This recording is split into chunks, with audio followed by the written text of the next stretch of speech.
Do you think estate agents are good at getting top dollar?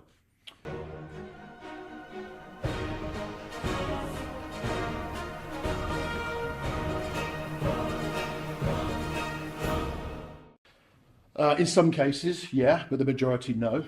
I think the art of negotiation needs to be explained to an awful lot of estate agents. Okay, so are you saying that if a house is worth, and you could say a house is worth what someone is prepared to pay for it? Yeah.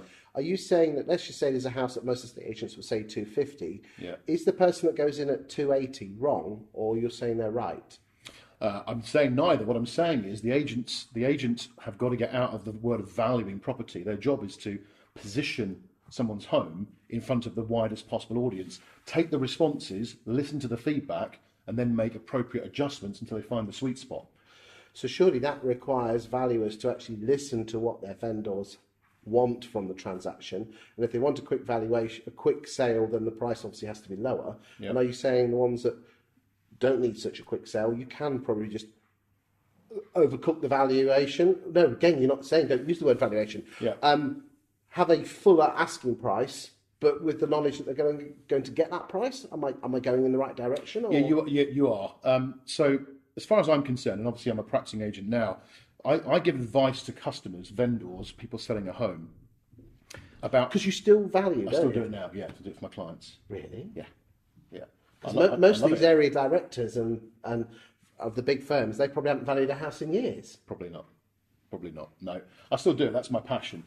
I'm an estate agent. It's the fun part, isn't it? It is the fun part. So the advice that agents need to give to customers, to vendors, is simple. It's about positioning.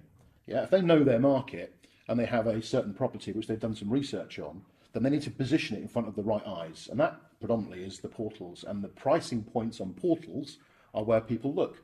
So, for example, if your gut is telling you this house is really 260, 270, then you've got to be absolutely sure when you look at what is available between 270 and 280, for example. If I market the property to begin with at 280, am I going to get no one viewing? Because obviously it's a three-bedroom semi and there's three-bedroom detached houses, for example. So positioning rather than valuing is key, and then using that position to feed back. I just think that agents need to remember that unless they're RICS, they're not lifting carpets up and looking at the structure. They're going by gut feeling. They're going by past sales, but they should also be going by what's on the market right now and positioning the property in the right pack to make sure that it gets a lot of feedback, a lot of interest. That feedback is then fed as part of a strategy, and then prices may need to be adjusted accordingly to increase the interest levels. So vendors are left completely and utterly confident that the property, their home, has been marketed to the full extent and aggressively challenged in the marketplace. Maybe we could talk about how the best way to market a property in another video. Absolutely. Cheers, mate. Boom.